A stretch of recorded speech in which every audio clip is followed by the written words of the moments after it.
3 matches in 6 days, 6 points from a possible 9, and 1 pretty bad battering. Here's the real 5 things we've learned from the last week of football. These 5 things we've learned videos keep popping up everywhere. I love doing these, but why is everyone doing the same thing now? Matches at St James's Park are going to be key in us keeping this Champions League football in our hands and getting it over the line. We've got the 5th best home record in the league this season, 2 points averaged a game, and we've actually won as many games as the likes of Arsenal in second place.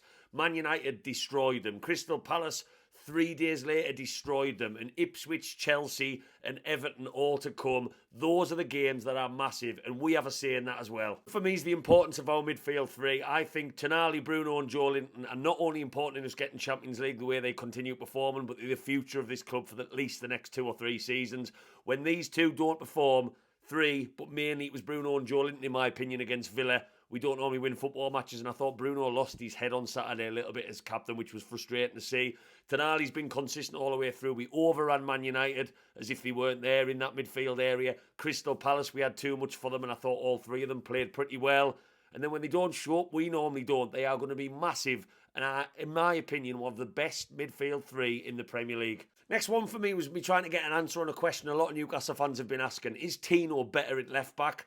I don't think that's the case. I think he is solid over there, but he's also solid at right back. But him playing left back has allowed Kieran Trippier to come into the team, a guy who knows that right-hand side system with the likes of Murphy, because he's done it for over 2.5 years now. His balls into the box, his leadership have all been key, and Livramento has been as defensively tidy as ever and also offered a little bit going forward. And I think we're just looking at a player who is comfortable on both sides. It's just Jacob Murphy on the right doesn't know him as well as he knows Kieran Trippier.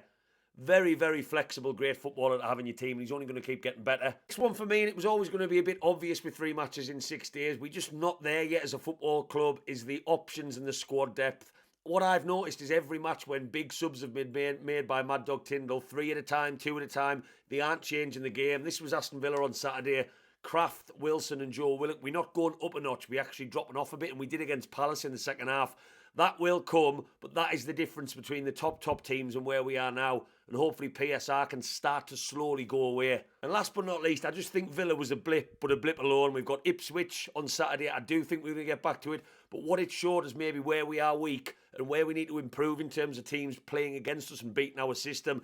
Aston Villa had so many men in, McGinn, Rodgers and Watkins running between the lines. It showed our lack of pace at centre-back, which we need to improve, but also how we need to adapt our system, where maybe if Eddie Howe was playing, that might have helped. But I still think we're going to get Champions League. It's in our hands. We're in a great position. Get down and let us know your thoughts below, Newcastle fans. And as always, keep the faith. Away the lads!